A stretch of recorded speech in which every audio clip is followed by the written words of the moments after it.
আশা করছি সবাই ভালো আছেন। আজকের ভিডিওটি আপনাদের জন্য খুবই গুরুত্বপূর্ণ, বিশেষ করে যারা পোশাক শিল্পের সাথে জড়িত বা সাধারণত কাপড়ের যত্ন নেওয়ার জন্য দুশ্চিন্তায় থাকেন।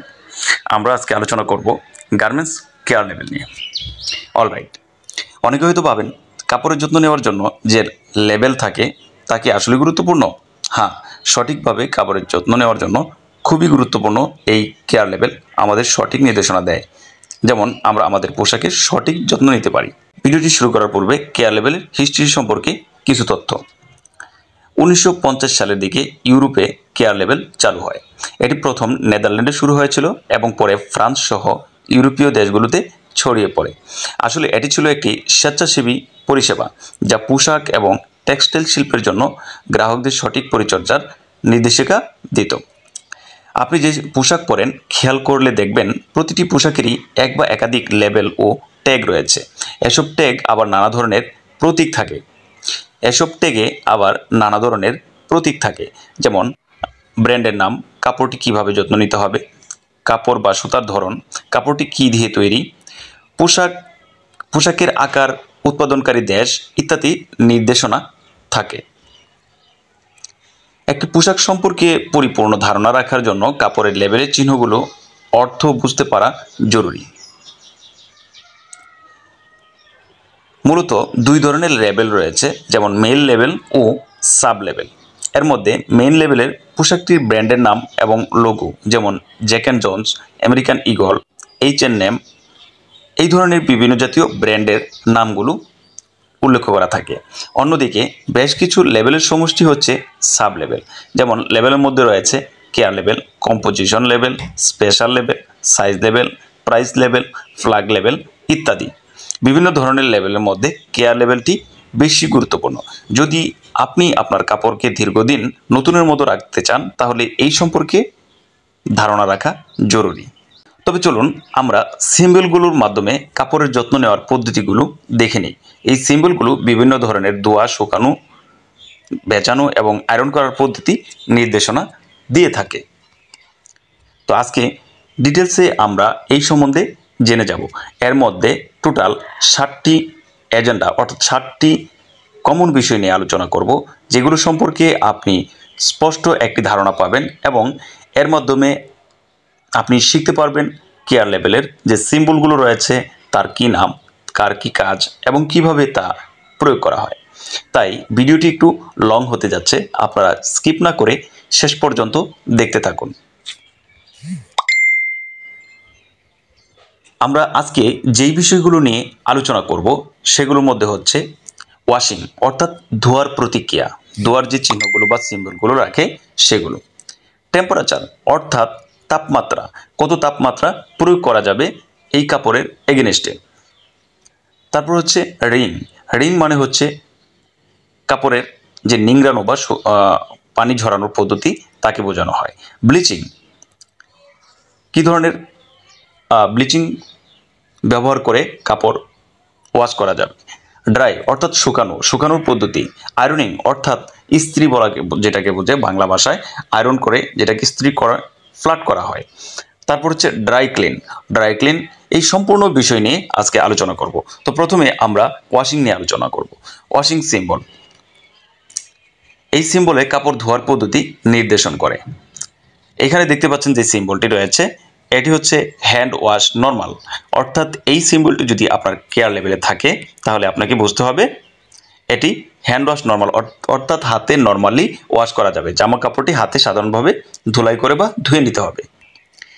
তারপরে এই যে সিম্বলটি দেখতে পাচ্ছেন, এই সিম্বলটি যদি থাকে মেশিন ওয়াশ নর্মাল, অর্থাৎ এটি মেশিনে নর্মালি ওয়াশ করা যাবে, কাপড়টি মেশিনে সাধারণভাবে ধুতে পারবেন। মেশিন ওয়াশ পার্মানেন্ট প্রেস, এই সিম্বলটি যদি থাকে তাহলে মেশিনে ধোয়ার জন্য এমন একটি সিম্বল যা কাপড় ভালোভাবে এবং কম ভাঁজে রাখে। তারপরে দেখতে পাচ্ছেন যে সিম্বলটি রয়েছে, এই সিম্বলটি যদি থাকে তাহলে মেশিন ওয়াশ ডেলিকেটেড, মেশিনে এটি খুব কোমলভাবে ধুতে হবে, অর্থাৎ সফটলি ধুতে হবে, হার্ড না। তারপরে এই সিম্বলটি যদি থাকে ডোন্ট ওয়াশ, অর্থাৎ ধোয়া যাবে না। এই সিম্বলটির অর্থ জামা কাপড়টি ধোয়া যাবে না। এবার আসি টেম্পারেচার। কাপড় ধোয়ার সময় কোন তাপমাত্রার পানি ব্যবহার করতে পারবেন তার নির্দেশনা।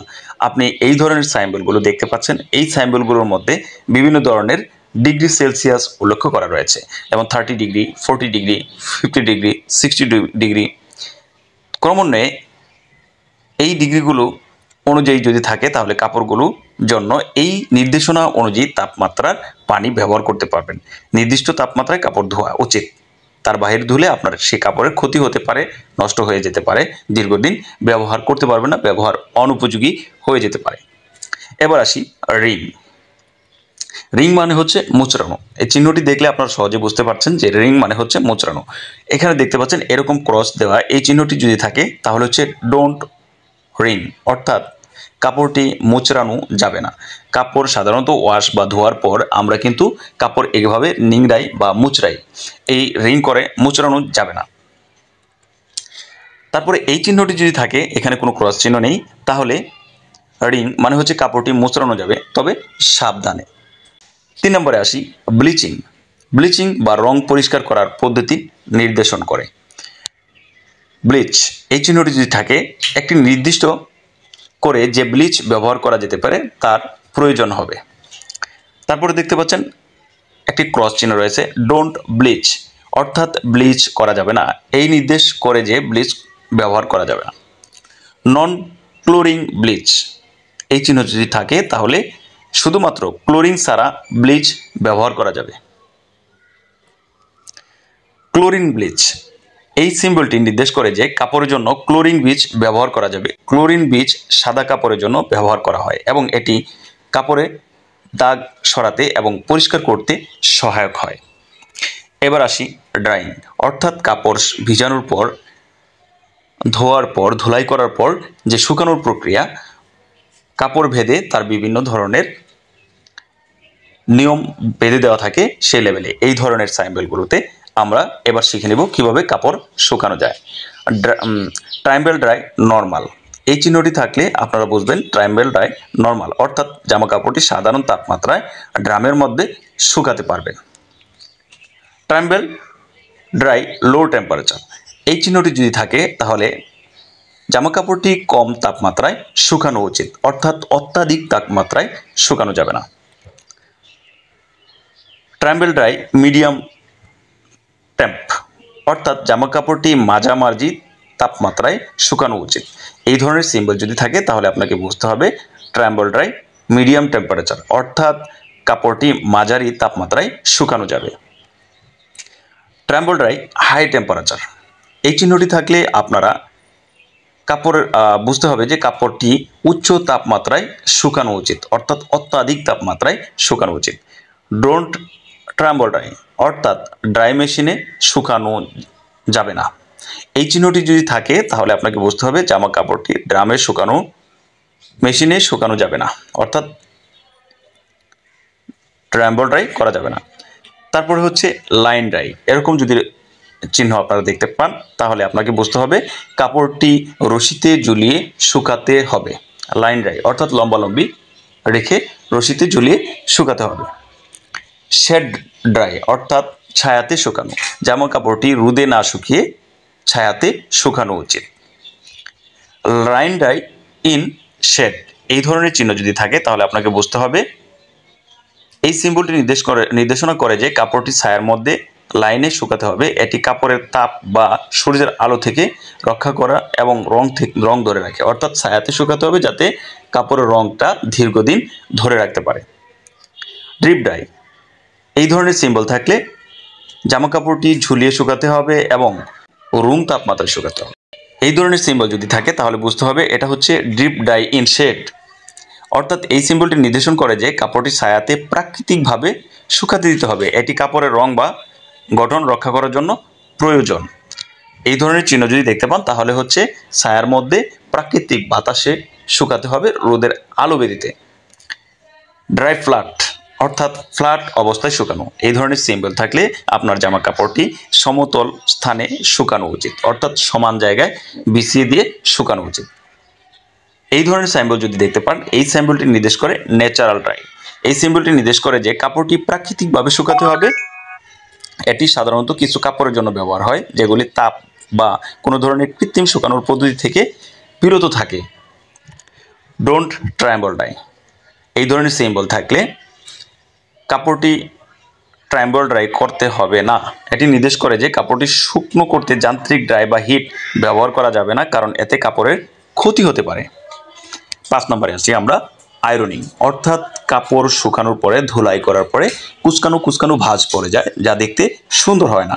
তো আমরা এই কাপড়টিকে ফ্ল্যাট এবং আকর্ষণীয় করে তোলার জন্য আমরা ইস্ত্রি করে থাকি বা আয়রন করে থাকি। তো আয়রনের কিছু টেম্পারেচার লেভেলের নির্দেশন করে দেওয়া থাকে, সেই টেম্পারেচার অনুযায়ী আমরা সেই কাপড়টিকে ইস্ত্রি করব। এখানে দেখতে পাচ্ছেন লো টেম্পারেচার, এই ধরনের সিম্বল থাকলে আপনাকে আয়রনের তাপমাত্রা লো অর্থাৎ অনেক কম দিয়ে কাপড়টিকে ইস্ত্রি করতে হবে। তারপরে দেখতে পাচ্ছেন এই ধরনের সিম্বল যদি থাকে তাহলে আপনাকে বুঝতে হবে আয়রন মিডিয়াম টেম্পারেচার, অর্থাৎ টু ডট মানে হচ্ছে মিডিয়াম টেম্পারেচার। এটি নির্দেশ করে যে কাপড়টি মাঝারি তাপমাত্রায় ইস্ত্রি বা আয়রন করা যাবে। তারপর দেখতে পাচ্ছেন এখানে 3 ডট রয়েছে, অর্থাৎ ফুল টেম্পারেচার আয়রন হাই টেম্পারেচার। এটিকে নির্দেশ করে যে কাপড়টিকে উচ্চ তাপমাত্রায় ইস্ত্রি বা আয়রন করা যাবে। এবং এই ধরনের সিম্বল যদি থাকে, অর্থাৎ ক্রচ আয়রন দেওয়ার পরে তার উপর যদি ক্রচ চিহ্ন থাকে তাহলে হচ্ছে কাপড়টিকে আয়রন বা ইস্ত্রি করা যাবে না। ডোন্ট স্টিম, এই ধরনের চিহ্ন যদি থাকে তাহলে আপনাকে বুঝতে হবে এই কাপড়টি স্টিম ব্যবহার করা যাবে না। এটি নির্দেশ করে জামা কাপড়টি স্টিম ব্যবহার ছাড়া আয়রন করতে হবে, শুধুমাত্র ড্রাই আয়রন যেটাকে বলে। এবার আসি আমরা ক্লিনিংয়ে। ড্রাই ক্লিনিং অর্থাৎ আমরা কাপড় যে শুকাবো সেটি শুকনো অবস্থায় কী হবে, ভিজা অবস্থায় কতটুকু থাকবে, এই ধরনের নির্দেশনা করে থাকে। ওকে, প্রথম হচ্ছে হোয়াইট ক্লিনিং। এটি নির্দেশ করে যে জামা কাপড়টি ভেজা ক্লিন প্রক্রিয়ায় পরিষ্কার করা যাবে, অর্থাৎ কাপড় ভিজিয়ে পরিষ্কার করা যাবে। White clean. দ্বিতীয়ত রয়েছে হোয়াইট ক্লিন ডিসক্লেট। এই সিম্বলটি নির্দেশ করে যে কাপড়টি অতি যত্ন সহকারে ভিজিয়ে পরিষ্কার করতে হবে। এটি সাধারণত নরম কাপড় বা খুব কোমল কাপড়ের জন্য প্রযোজ্য। খুব বেশি শক্তিশালী ডিটারজেন্ট বা কঠিন পরিষ্কার পদ্ধতি এড়িয়ে চলতে হবে। যেমন আমরা যখন হ্যান্ড ওয়াশ করি, কাপড়কে অনেক টলে মুচড়ে ঘষে পরিষ্কার করি, এই সিম্বল যদি থাকে তাহলে সেই কাপড়টির ক্ষেত্রে এগুলো করা যাবে না। তারপর হচ্ছে হোয়াইট ক্লিন ভেরি ডিসক্লেন্ট, অর্থাৎ এই সিম্বলটি নির্দেশ করে যে কাপড়টি অতি সতর্কতার সঙ্গে ভিজিয়ে রাখতে হবে এবং সেটিকে কোমল ও নাজুক কাপড়ের জন্য ব্যবহৃত হয়। প্রথম যে কাপড়ের পরিষ্কার পদ্ধতি রয়েছিল তার চেয়েও আরও কোমলভাবে সফটলি ক্লিন করতে হবে। তারপর হচ্ছে ড্রাই ক্লিন। এই সিম্বলটি নির্দেশ করে যে কাপড়টি ড্রাই ক্লিন করতে হবে, অর্থাৎ এটি সাধারণত স্লুট ফর্মাল পোশাক বা কোনো পোশাক যা হালকা কোমল তদন্ত দিয়ে তৈরি করা, যা পরিষ্কার করার জন্য ব্যবহার করা হয়। Dry clean any solvent. তারপর রয়েছে ড্রাই ক্লিন এনি সলভেন্ট। এই সিম্বলটি নির্দেশ করে যে কাপড়টি ড্রাই ক্লিন করতে হবে এবং কোনো ধরনের সলভেন্ট ব্যবহার করা যাবে, এবং অর্থাৎ কোনো নির্দিষ্ট ধরনের ক্লিন সলভেন্ট এর ক্ষেত্রে বিধিনিষেধ নেই যে কোনো ধরনের সলভেন্ট ব্যবহার করা যাবে না। সব ধরনের সলভেন্ট বা ক্লিনিং পাউডার এগুলা ব্যবহার করা যাবে। Dry clean petroleum only. এই সিম্বলটি যদি থাকে তাহলে আপনাকে বুঝতে হবে এই সিম্বলটি নির্দেশ করে যে কাপড়টি ড্রাই ক্লিন করতে শুধুমাত্র পেট্রোলিয়াম সলভেন্ট ব্যবহার করা যাবে, অন্য কোনো ধরনের সলভেন্ট বা পাউডার ব্যবহার করা যাবে না। তারপর রয়েছে ড্রাই ক্লিন পেট্রোলিয়াম অনলি ডিসলেন্ট, অর্থাৎ ড্রাই ক্লিন পেট্রোলিয়াম যদি সলভেন্ট শুধুমাত্র পেট্রোলিয়াম সলভেন্ট ব্যবহার করে ড্রাই ক্লিন করা যাবে এবং সফটলি এবং হার্ড প্রেস করা যাবে না। Don't dry clean. এই সিম্বলটি নির্দেশ করে যে গার্মেন্টসটি বা পোশাকটি ড্রাই ক্লিন করা উচিত নয়। এটি মূলত পোশাকগুলির জন্য যেগুলি ড্রাই ক্লিন রয়েছে তা উপযুক্ত নয়। Don't white clean. এই সিম্বলটি নির্দেশন করে যে গার্মেন্টসটি হোয়াইট ক্লিন যেমন পানির সাথে ধোয়া উচিত নয়। এটি পোশাক সেই ধরনের উপাদান যেগুলি পানির সংস্পর্শে আসলে এই পোশাকগুলি এরকম যে পানির সংস্পর্শে আসলেই নষ্ট হয়ে যাবে। Dry clean short cycling. এই সিম্বলটি নির্দেশ করে যে গার্মেন্টসটি ড্রাই ক্লিন করতে হবে, তবে খুবই কম সময়ের জন্য শর্ট সার্কেলে। এটি সাধারণ পোশাকের তাড়াতাড়ি এবং মৃদু পরিষ্কার করতে ব্যবহৃত হয়। Dry clean reduce moisture. এই সিম্বলটি নির্দেশ করে যে গার্মেন্টস ড্রাই ক্লিন করতে হবে, তবে খুব কম পরিমাণ ময়েশ্চার ব্যবহার করে। এতে পোশাকটি অতিরিক্ত ময়েশ্চার বা পানি থেকে রক্ষা পাবে। Dry clean no stream. এই সিম্বলটি নির্দেশ করে যে গার্মেন্টসটি ড্রাই ক্লিন করতে হবে, তবে স্টিম ব্যবহার করা উচিত নয়। স্টিম পোশাকের ক্ষতি করতে পারে, তাই এ থেকে বিরত থাকতে হবে।